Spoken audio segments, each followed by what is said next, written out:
여러분 안녕하십니까? 세상과 교회의 다양한 이슈를 다루는 시간 레디언 진행을 맡은 이용렬입니다. 인사드리겠습니다. 요즘 어떤 드라마를 주로 보시나요?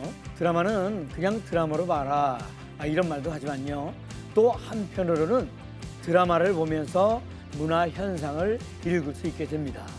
오늘 기독교의 시선으로 문화를 재해석해보는 그런 시간 문화 인사이트에서는요. 전 세계적으로 큰 인기를 끌었던 넷플릭스 한국 드라마 오징어 게임이 시즌2가 공개되면서 많은 관심을 끌고 있습니다. 이에 대한 분석을 해보도록 하겠습니다. 또 말이죠. 2월 17일부터 기독교 아티스트들의 축제죠. 아티스트 게더링 행사가 열린다고 하는데요. 오늘 온전한 인터뷰에서는 이 소식과 함께 한국 기독교 문화를 이끌어가는 사역자들의 이야기를 들어보도록 하겠습니다. 자, 그럼 먼저 한 주간의 교기 뉴스 정리해드리겠습니다. 뉴스 이슈 국민일보의 박용미 기자가 자리했습니다. 어서 오세요. 안녕하세요. 국민일보 박용미 기자입니다. 네, 자 오늘 전해주실 소식은요. 네, 이 규모가 크지 않은 작은 교회는 예배 시간에 찬양팀을 구성하는 것도 어려운 경우가 많은데요. 네네. 이 보컬이나 악기 연주 등 전문 인력을 구하기가 쉽지가 않고 네. 또 고가의 방송 장비를 마련하는 것도 버겁기 때문입니다. 네. 주일에 이런 교회들을 찾아다니면서 찬양 집회를 열어주는 찬양팀이 있는데요. 네. 성도 30명 미만 교회에 찬양을 배달하는 사역팀 딜리버리 프로젝트에 대해 전해드리겠습니다. 아하, 요즘 뭐 대한민국에 배달 문화가 자리 잡기는 했습니다만, 네. 아유 놀랍게도 찬양팀까지 배달해 준다는 맞습니다. 얘기네요. 찬양팀이 없는 교회를 위해서 찬양을 배달해 준다는 것은 정말 멋진 아이디어인데 어떻습니까? 이 사역은 어떻게 시작이 된 건가요? 네, 2023년 개그맨 이정규 씨가 자신이 속한 밴드 딜리버에 먼저 이 사역을 제안을 했고요. 네. 전문 음향 감독과 PD에 이어서 가수 범키와 간미연 그리고 CCM 가수 러빔 등이 팀에 합류를 했습니다. 네. 이들은 한 달에 한 번 음향 장비를 짊어지고 전국 교회를 찾아다녔는데요. 이 교회를 도와준다고 생각하지 않고 교회와 함께 은혜를 나눈다는 생각으로 사역을 하고 있습니다. 시간이 지날수록 사람들의 후원의 손길도 계속 이어졌다고 하는데요. 네. 교회 홈페이지에 담임 목사님 사진을 실을 수 있도록 이 무료로 프로필을 찍어주는 사진 작가님도 생겼고요. 네. 또 십자가 장식 등 교회 물품을 선물한 기독 용품 업체가 나타나는 등 점차 나눔이 풍성해졌습니다. 아하. 이런 찬양팀이 방문한 그 교회들은 감동이 아주 컸을 것 같은데, 네, 어떻습니까? 이 딜리버리 프로젝트는 지난 2년간 22개 교회에서 이 찬양 집회를 열었고요. 네. 그중 6개 교회는 또 교회 사연에 맞춘 창작곡을 선물하기도 했는데요. 최근에는 웰컴데이란 이름으로 그동안 방문했던 교회 목사님 그리고 성도들을 초청해서 함께 추억을 또 공유하기도 했습니다. 네. 성도 4명이 15년째 예배를 드리고 있는 예수이야기교회는요. 처음에 전문 찬양팀이 온다는 연락을 받고 믿어지지가 않아서 보이스피싱인 줄 알았다고도 하는데요. 네네. 예배 당일 목사님은 마치 자녀들이 명문대에 합격한 것처럼 기뻐하면서 찬양을 했다고 합니다. 네네. 딜리버리 프로젝트는 자신들도 이 사역을 통해서 하나님을 더 깊게 사랑하게 됐다면서 앞으로 하나님이 기뻐하시는 자리를 계속 만들기 위해 노력하겠다고 밝혔습니다. 네, 아주 흐뭇한 소식이네요. 네. 네. 전국 곳곳에 찬양이 배달되는 곳마다 큰 위로와 힘이 전해졌으면 하고요. 이렇게 작은 교회 성도들과 목회자들을 많은 분들이 응원하고 있다는 거 기억하셨으면 좋겠습니다. 네. 네. 자, 다음 소식이요. 태국 할렐루야 축구단 청소년 선수들이 한국을 찾아서 교회의 따뜻한 사랑을 받고 돌아갔습니다. 네. 이들은 신길교회 여전도의 초청을 받아서 10박 11일 일정으로 한국에 머물렀는데요. 선수들은 그동안 축구단을 위해서 기도해준 한국을 꼭 한번 방문하고 싶다고 기도를 했었는데 그 기도 제목이 이루어졌다는 간증을 전했습니다. 네. 아유, 귀한 손님들이 한국을 찾아왔는데 할렐루야 축구단이 어떤 팀인지 또 한국은 지금 겨울인데 네. 태국 선수들이 좋은 시간을 보내고 있는지 그것도 궁금하네요. 이 할렐루야 축구단은 프로축구 선수 출신 오피란 선교사가 32년 전 설립을 했는데요. 네. 소외 지역 어린이들에게 축구를 통한 복음 전파를 하고 있습니다. 지금 13세에서 18세 청소년 70여 명이 함께 이제 연습을 하고 있는데요. 네. 전국대회 8강에 진출하고 또 국가대표에 배출했을 정도로 실력이 점차 향상이 되고 있고요. 무엇보다 매일 기도와 또 예배로 신앙을 키우고 있다고 합니다. 이 선수들은 한국에 와서 놀이동산, 썰매장, 또 남산타워, 명동 등을 방문하면서 즐거운 시간을 보냈고 또 유명 브랜드 축구화도 선물 받으면서 아주 기뻐했다고 하는데요. 이들의 소원 중 하나가 또 태국에서 볼 수 없는 눈을 보는 것이었다고 하는데 네. 출국 전날에 또 눈이 내려서 눈을 맞으며 거리를 뛰어다니기도 했다고 합니다. 네네. 선수들이 한국교회에서 예비도 함께 드렸다고 하던데 네. 비록 말은 통하지 않아도 은혜로운 시간을 보냈을 것 같습니다. 어떻습니까? 이들은 신길교회에서 열린 청소년 성령 컨퍼런스에 참여해서 뜨거운 예배를 경험했습니다. 불교 국가인 태국에는 다음 세대들이 이렇게 신나게 뛰면서 찬양하는 문화가 없기 때문에 선수들은 난생 처음 보니 한국 예배 문화에 큰 감동을 받았다고 하는데요. 네. 심지어 태국에서는 한 번도 이 선교사님의 설교를 받아 적은 적이 없던 아이들이 한국에 와서는 통역된 설교를 받아 적기까지 했다고 합니다. 또 한 선수는 태국에서는 예배드리기가 싫을 때도 있었는데 한국에 와서 예배가 이렇게 즐겁다는 것을 깨달았다는 소감도 밝혔는데요. 할렐루야 축구단은 아이들이 졸업한 후에 축구 선수가 아닌 그 어떤 삶을 살아가든지 마음속에 항상 예수님을 간직할 수 있도록 기도하겠다고 밝혔습니다. 네, 아유, 그것도 흐뭇한 소식이네요. 네. 어렸을 때 경험이 그 평생을 좌우한다는 말도 있지 않습니까? 태국 청소년들이 이번에 한국에서 쌓은 소중한 추억을 가지고 평생 하나님과 동행하는 삶을 살아가길 바라겠습니다. 네. 박경미 기자 대단히 감사합니다. 수고하셨습니다. 감사합니다. 네. 자, 이어지는 단신 뉴스 보시고 다음 출연자 만나보시겠습니다.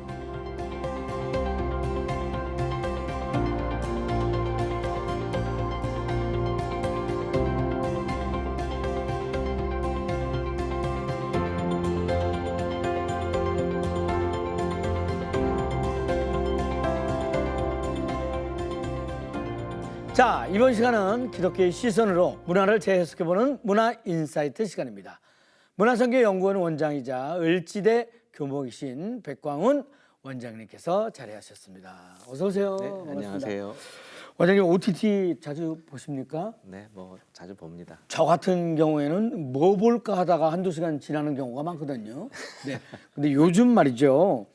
넷플릭스 드라마 오징어 게임 2가 공개되면서 굉장히 그 화제가 되고 있는데 반응이 대단하죠. 네, 네.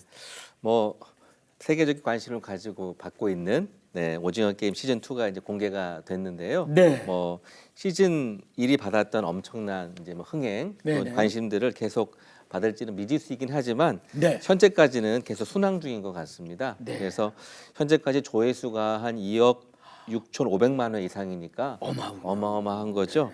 기록하면서 넷플릭스 역사상 가장 많은 누적 조회수, 누적 시청 시각을 기록을 하고 있고요. 네. 시즌 1처럼 뭐 이 오징어 게임이 그 장면들이 각종 밈으로 등장을 하고 패러디되면서 인기를 끌고 있습니다. 네.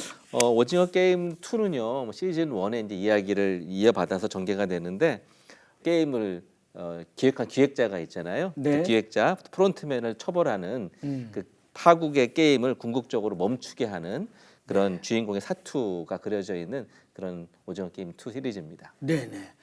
저는 원은 봤습니다만 시즌 2를 이렇게 보려고 하니까 아유 저걸 어떻게 다 보지 하는데 아주 그렇게 전 세계적으로 그렇게 많이들 보셨어요. 네. 간략하게 설명을 해주셨는데 이 시리즈가 이렇게 세계적으로 인기를 끄는 이유가 뭘까요? 많은 이유가 있는 것 같아요. 무엇보다도 이제 그 현대 자본주의의 큰 문제점들을 제대로 풍자한 감독의 연출력이 아주 뛰어나다라고 볼 수 있고요. 네. 또 K컬처에 대한 관심이 많잖아요. 워낙 네. 세계적으로 많다 보니까 그 이제 장면에 나오는 한국의 전통 놀이들 이번에도 보니까 전통 놀이가 소재로 많이 차용이 됐던데 그런 것들이 차용이 되고 또 이제 이전에 보기 어려웠던 현대적 감각의 미장센들이 막 있거든요. 굉장히 장면들이 독특하기도 하고 네네. 또 긴장감 있는 스토리라인이 이 오징어 게임 시리즈의 매력을 더하고 있는 것이 아닐까라는 생각이 듭니다. 근데 물론 이제 드라마에 대한 찬사만 있는 건 또 아니에요. 네. 보면 뭐 넷플릭스에서 뭐 시리즈 중에 가장 잔혹한 뭐 그런 폭력적인 작품이라는 비평을 받기도 했고요. 특별히 한국 기독교인들에게는 조금 이제 이 오징어 게임이 좀 양가 감정을 갖게 하는 건데 네. 특별히 이제 기독교인들에게 개신교인에 대한 어떤 불편한 설정 또 재현 방식들이 분명히 이제 있었거든요. 뭐 하지만 그럼에도 불구하고 오징어 게임 시리즈의 어떤 그런 면만 본다면 사실은 오징어 게임 시리즈가 왜 이렇게 사람들에게 인기를 끌고 사람들이 관심을 갖는지에 대한 현상들을 제대로 보지 못하는 면이 있지 않을까 하는 생각도 해보게 됩니다. 네네 그렇군요. 네. 지금도 뭐 잠깐 언급하셨습니다만 오징어 게임 시리즈는 우리 그리스도인들도 많이 보고 즐기는 드라마다 보니까 더 올바른 분별력이 필요할 것 같다는 생각이 드는데 우리 그리스도인들이 오징어 게임을 어떻게 보면 좋겠습니까? 대중문화에는 이제 세상을 이해하는 해석, 또 관점이 잘 드러나 있잖아요. 특히 감독이 이해하는 세상에 대한 관점들이 잘 드러나 있는데, 그리고 이제 그러한 세상 속에서 우리가 어떻게 바라보고 어떻게 살아가야 될지에 대한 감독의 제언들이 들어가 있는 것 같아요. 그러니까 황도영 감독이죠. 이 네. 시리즈의 감독은 한국 사회의 빈부격차와 계층 격차를 아주 잔혹하게 아주 드러내고 있거든요. 네. 그러면서 보면은 이번 시리즈 2에 보면 어머니와 또 그 어머니의 아들이 도박 중독자인데 같이 그 게임에 참여를 해요. 그리고 뭐 암호화폐를 하다가 요즘 같은 코인을 하다가 네네. 거액의 손해를 본 인플루언서가 있고 또 그 인플루언서가 추천한 암호화폐를 하다가 돈을 또 몽땅 잃은 또 그런 게임에 참가한 마약 중독자 래퍼도 등장하고요.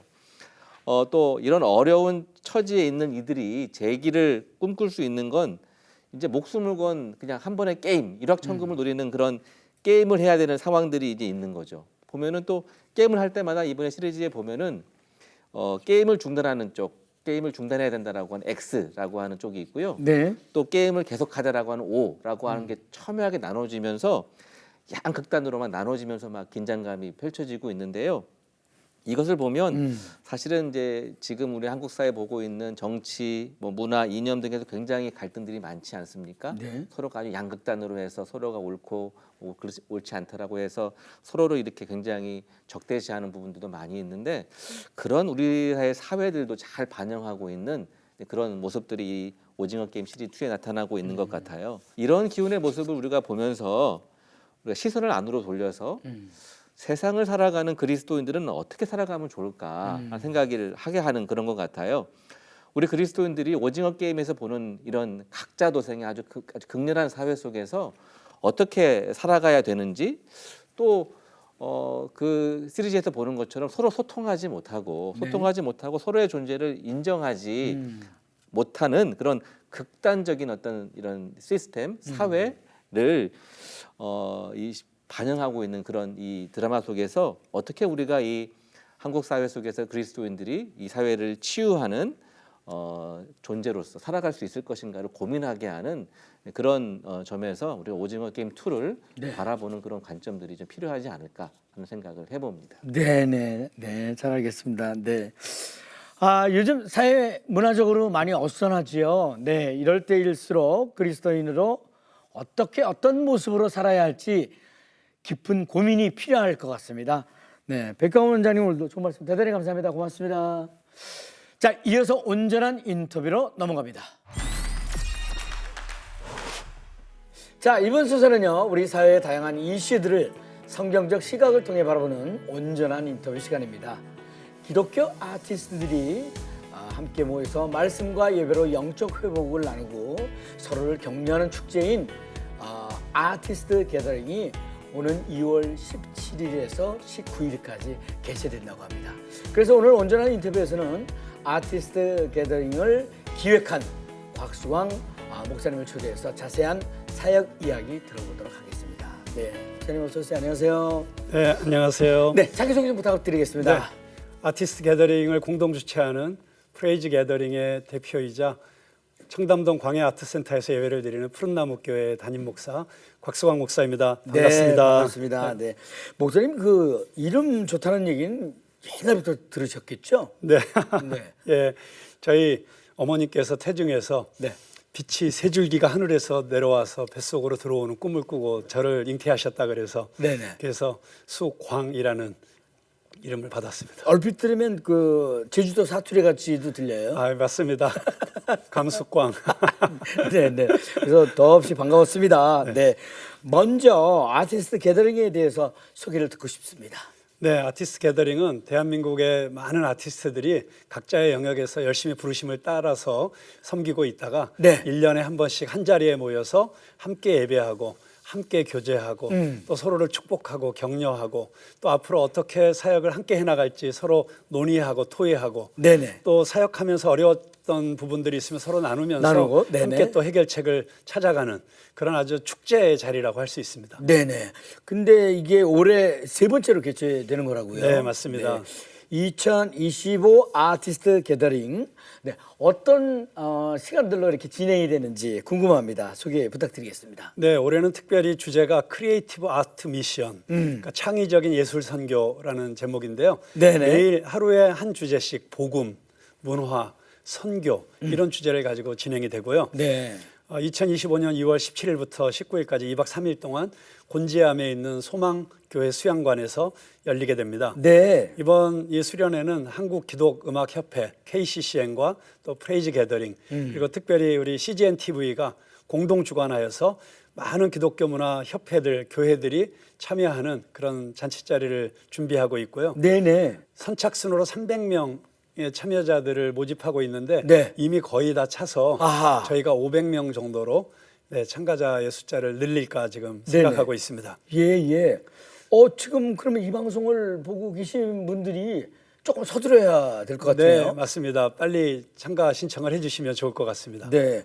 좀 전에 이번 행사 주제가 크리에이티브 아트 미션이라고 이제 말씀을 하셨는데 주제에 대해서 조금만 더 자세히 듣고 싶습니다. 그리스도인의 삶의 목적은 복음 전파 선교 아니겠습니까? 네네. 그래서 우리 기독 예술가들이 특별히 하나님께서 주신 많은 재능과 은사들이 있는데 네. 그것을 자기 자신들의 성취와 자기 자신들의 어떤 성공을 위해서만 쓰는 것이 아니라 네. 오히려 이 창의적인 재능을 주신 하나님께 영광을 올려드리는 문화를 만들고 그리고 그 문화를 통해서 땅끝까지 복음을 전하자라고 하는 측면에서 그렇게 주제를 정하게 되었고요. 네네. 우리 모든 예술의 가장 중요한 파워는 창의성에서 나오지 않습니까? 그런데 이 창의성이야말로 창조주이신 하나님께 가까이 갈 때만 나올 수 있다. 네네. 그런 차원에서 우리가 하나님께 더 가까이 나아가고 그 하나님이 주시는 그 놀라운 영감을 가지고 이 세상의 모든 다른 세상적인 문화와 사탄적인 문화를 압도할 수 있는 네. 그런 복음적인 문화를 만들어가는 그리스도인들이 되자. 그리고 그렇게 할 때 우리가 땅끝까지 이르러 복음을 전하는 이런 사명도 잘 수행할 수 있다는 차원에서 이런 주제를 정하게 되었습니다. 그렇군요. 이번 이제 세 번째라 그러셨잖아요. 네네. 첫 번째, 두 번째는 어땠습니까? 네, 첫 번째 아티스트 게더링 정말 너무 큰 은혜였고요. 네네. 특별히 그때가 코로나 기간이었습니다. 그렇군요. 그래서 코로나 때문에 많은 아티스트들이 오히려 문화 사역자로서의 자기의 소명을 포기하기도 하고 이제는 우리가 옛날처럼 이렇게 사역할 수 없는 게 아닌가 뭐 이렇게 절망하고 있기도 하고 있었는데 네네. 그런데 그 첫 번째 아티스트 게더링의 주제가 부르심, 이끄심, 더하심이라는 주제였어요. 그래서 기독교 예술가로서 문화 사역자로서의 부르심을 다시 확인하는 그런 시간이었는데 많은 사역자들이 와서 하마터면 포기할 뻔했었던 네. 그런 소명을 다시 확인했다. 네. 다시 헌신하겠다. 네. 그런 놀라운 헌신의 시간이 있었고요. 네. 두 번째 아티스트 게더링은 터닝 포인트라는 제목으로 네. 수련회를 했습니다. 코로나가 막 끝나고 네. 개최된 네. 이 수련회에서는 이제 코로나 시대의 그 광야의 시간이 끝나고 이제는 우리가 요단강을 건너서 가나안에 들어가는 것처럼 이제 새로운 문화의 시대, 새로운 문화 선교의 시대를 우리가 개척하자. 네. 그런 차원에서 터닝 포인트라는 이름으로 이 수련회를 개최했었고요. 네. 올해 특별히 저희가 이렇게 선교라는 주제를 강조하게 된 것은 작년에 2024년에 로잔 세계 선교대회가 한국에서 열렸습니다. 네. 그러면서 세계 교회가 한국 교회를 다시 주목하고 또 세계 선교의 정말 주도적인 역할을 한국 교회가 해달라고 하는 이런 여러 세계 교회의 요청들이 있는 가운데 네네. 이제 한국 교회 안에 있는 이 보석 같은 존재들인 이 아티스트들이 예술가들이 이 한국 교회가 앞으로 펼쳐나가게 될 세계 선교에 동참하면서 오히려 지금 K컬처를 통해서 전 세계에 퍼져 있는 이 한류 고속도로 위에 복음이 담긴 문화 콘텐츠를 가지고 네네. 그 사역자들이 나가서 선교하자 이런 측면에서 특별히 이번에 선교를 강조하는 주제를 정하게 되었습니다. 네, 그러면 그 이제 1회 때, 2회 때를 이제 소개해 주셨는데 지난해와 다르게 2025 아티스트 게더링에서 주목해야 될 부분이 있다면 뭔지, 어떤 목사님들이 이제 주로 이렇게 강사로 나오시는지 소개 듣고 싶어요. 네, 저희 이번에 가장 중요한 주제가 복음이기 때문에 우리 복음 설교자로서 탁월하신 네. 우리 유기성 목사님이 3일 동안 계속해서 아티스트들의 예수 동행이라고 하는 이런 주제로 네네. 말씀을 전해 주실 거고요.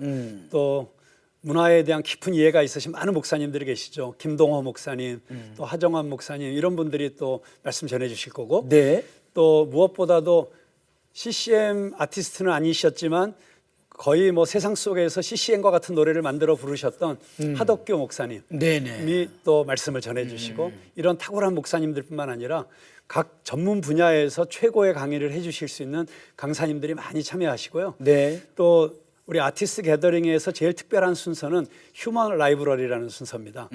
도서관에 가서 내가 원하는 책을 꺼내서 볼 수 있듯이 네. 그렇게 우리 많은 강사님들 중에 자기가 찾아가서 그분의 삶을 보고 싶은 분들을 만날 수 있는 이런 특별한 만남의 시간도 기획이 되어 있고 또 그뿐만이 아니라 아주 최고의 공연자들이 정말 복음이 담긴 공연은 이런 것이다 하는 것을 보여주는 네. 많은 콘서트와 공연들이 준비되어 있습니다. 아, 그렇군요. 네, 기대가 큽니다. 네, 세 번째까지 이렇게 오게 되었는데 어떻습니까? 그동안 어떤 효과들이 있었고 또 어떤 반응들이 있었는지 그거 궁금하고요.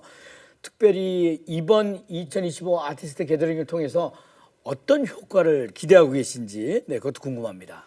네, 그 말씀 주신 것처럼 정말 지난 두 번의 아티스트 게더링을 통해서 무엇보다도 가장 컸던 것은 네. 많은 아티스트들이 와서 회복되었다는 것입니다. 그러니까 지치고 힘들었던 찬양 사역자들 또 사실 세상 문화 속에서 이 문화 예술의 영역에서 하나님의 백성으로서 또 그리스도의 제자로서 삶을 산다는 게 쉬운 일이 아니지 않습니까? 네네. 뭐 방송 연예계 마찬가지고 미술계도 그렇고 정말 그리스도인으로서 정체성을 드러내기가 쉽지 않은 이런 현장 속에서 치열하게 살아내시던 분들이 네. 여기에 오셔서 와 나만 그런 고민을 한 게 아니었구나.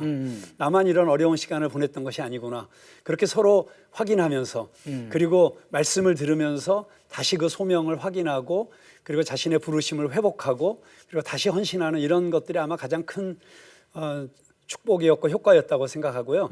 두 번째로 큰 효과는 서로 아티스트들끼리만 모아놓으니까 분야가 비슷하잖아요. 서로 네. 고민도 비슷하고 그래서 그런 이야기를 어디 가서 쉽게 할 수가 없었는데 마음 놓고 뭐 조별 모임 시간이든지 또 세미나 시간에 마음 놓고 그런 얘기들을 터놓고 이야기하면서 서로 해결책들을 제시하기도 하고 함께 의논하기도 하면서 아주 좋은 네트워크가 만들어졌습니다. 특별히 여러 다양한 장르의 아티스트들이 전에는 각계격파였다면 네. 이제는 그리스도인이라는 이 정체성을 가지고 함께 모이는 그런 탄탄한 네트워크들이 만들어져 가는 것 같고요. 네네. 그 열매 중에 하나가 전에는 찬양사역자 연합회라는 이름으로 모이던 우리 찬양사역자들의 모임이 이제는 모든 영역의 크리스천 아티스트들이 함께 모이는 그래서 새로운 문화운동을 전개하자는 차원에서 이름을 KCCM으로 바꾸었습니다.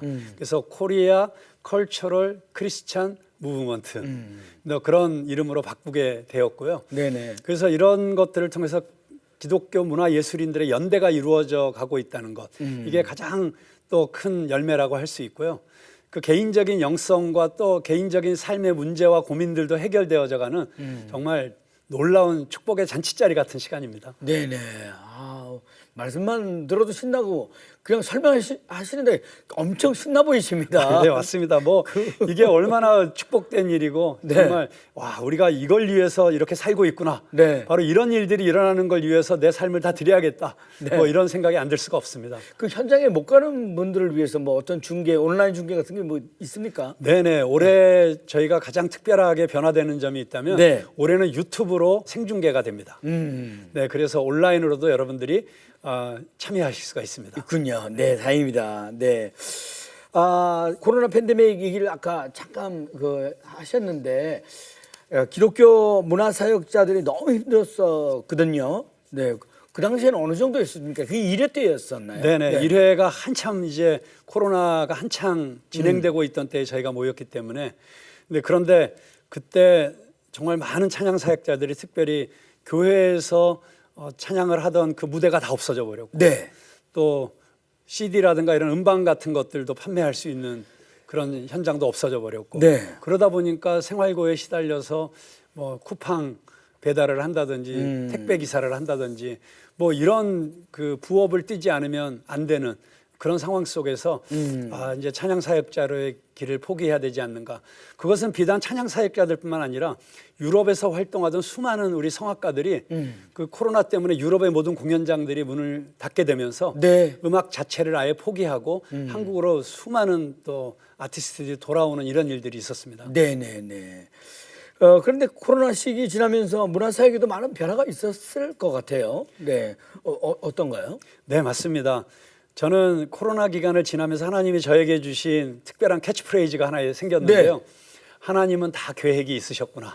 네네. 그러니까 하나님은 어떤 상황 속에서도 계획이 있으시기 때문에 네. 오히려 그런 위기의 순간이 우리 그리스도인들에게는 새로운 기회의 문이 열리는 시간들이죠. 네네. 그래서 전에는 현장 사역으로만 찬양 사역이나 문화 사역을 했다면 오히려 온라인을 통해서 오히려 찬양할 수 있는 시간들 그런 기회들이 더 많아지는 그런 새로운 시대가 열리게 되었고요. 네네. 그러다 보니까 요즘 유튜브에 전에 같았으면은 교회에서 초청을 하거나 무슨 콘서트를 하거나 이래야만 우리가 찬양 사역자들을 새롭게 만날 수가 있었는데 네. 지금은 누구든지 유튜브에 자기가 만든 음악을 올리기도 하고 그냥 집에서도 그냥 피아노 치면서 노래한 걸 찍어서 올리기도 하고 네네. 뭐 이러다 보니까 전에 우리가 만날 수 없었던 너무나도 많은 새로운 그 아티스트들을 만나게 되는 거예요. 네네. 그래서 이런 일들이 굉장히 우리에게 새로운 기회를 제공하고 있다는 생각이 들고요. 네. 또 AI 시대가 되면서 또 AI 아티스트들이 이제는 찬양 사역자들과 또 다른 미술가들과 협업을 하면서 네.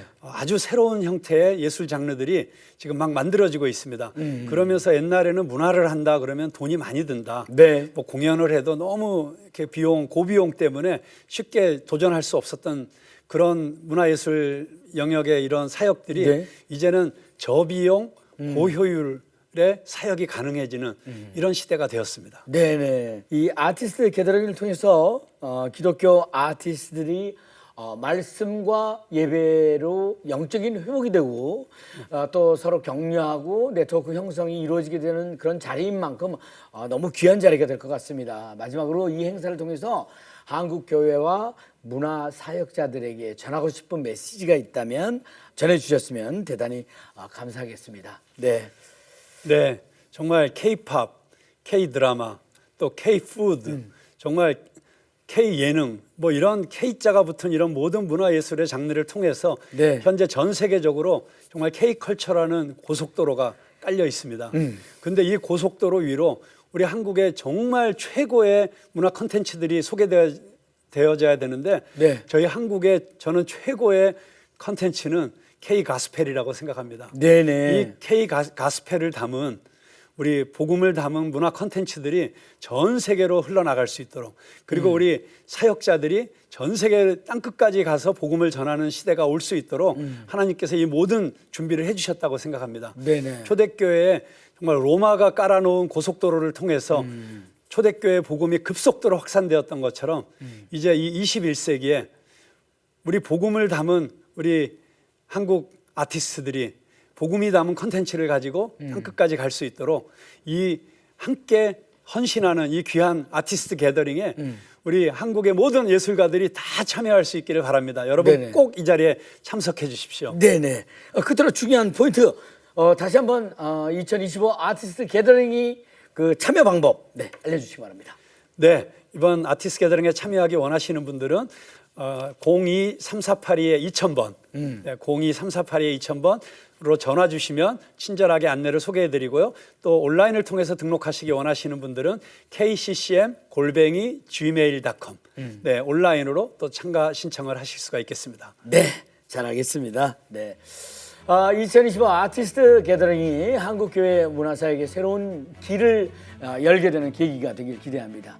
또 이를 위해서 많은 관심과 기도 부탁드리고요. 이번 2025 아티스트 게더링에 기독교 문화 사역자들의 많은 참여도 부탁드리겠습니다. 자, 오늘 귀한 말씀 전해주신 곽수광 목사님 대단히 감사합니다. 고맙습니다. 감사합니다. 네. 레디오 오늘 준비한 소식은 여기까지입니다. 저는 다음 시간에 다시 인사드리겠습니다. 대단히 감사합니다.